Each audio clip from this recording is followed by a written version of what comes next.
Blessed be the name of the Lord. This is Pastor Michael from God is Enough Ministry. I would like to share the word of the Lord with you from the book of Matthew, chapter 16, verse 13 to 20. The topic is, who is Christ to you? Who is Christ to you? In Caesarea Philippi, Jesus asked his disciples, who do people say the Son of Man is?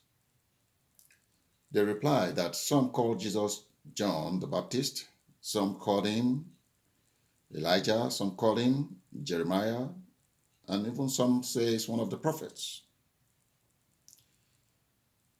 Well, let us look at those three things or four things.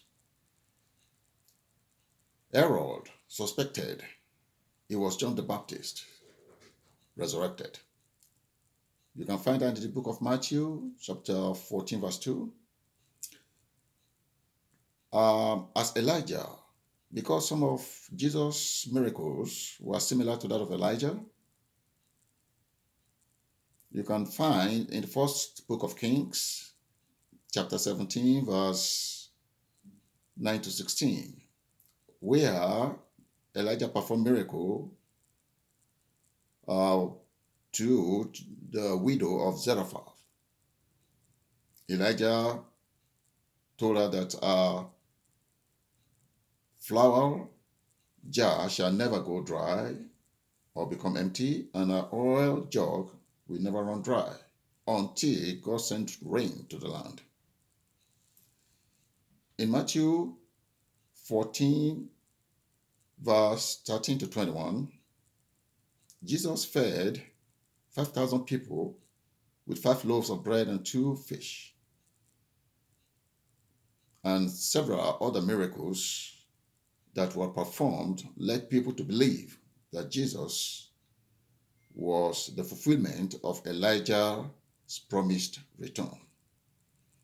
As Jeremiah, Jesus was also a much rejected preacher of judgment like Jeremiah.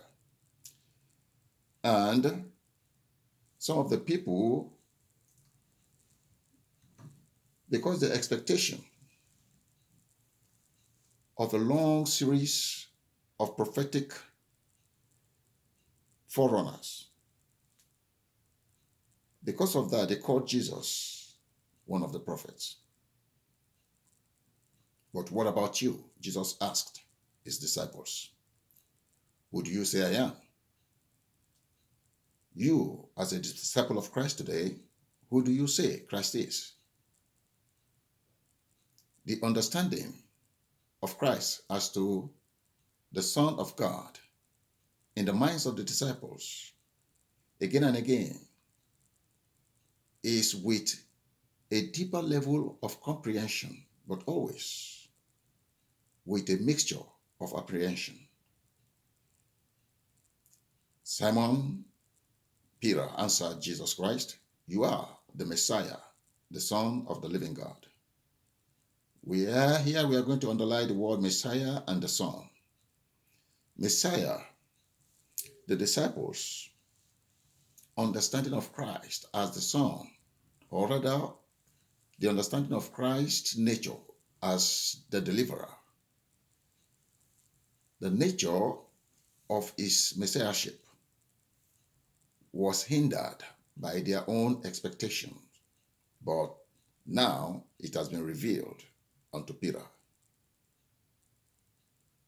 As the Son, we can see that Christ is the second person of the Trinity.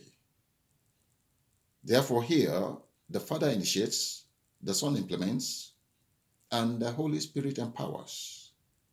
Jesus said to Peter, you are blessed. Why would Jesus say Peter is blessed? Because the revelation that Peter received, such revelation could not have originated from flesh and blood, meaning mortal human being.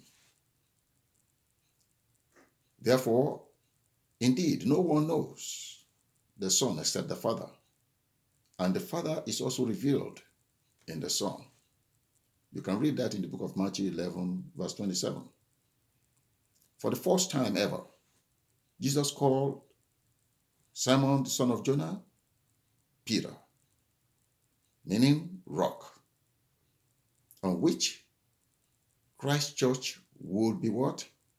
Would be founded or established. Jesus is ultimately responsible for the growth and the expansion of his church. And as we see, Paul planted, Apollos watered, and God gave the ultimate growth. I will stop right here. Until next time we shall meet again.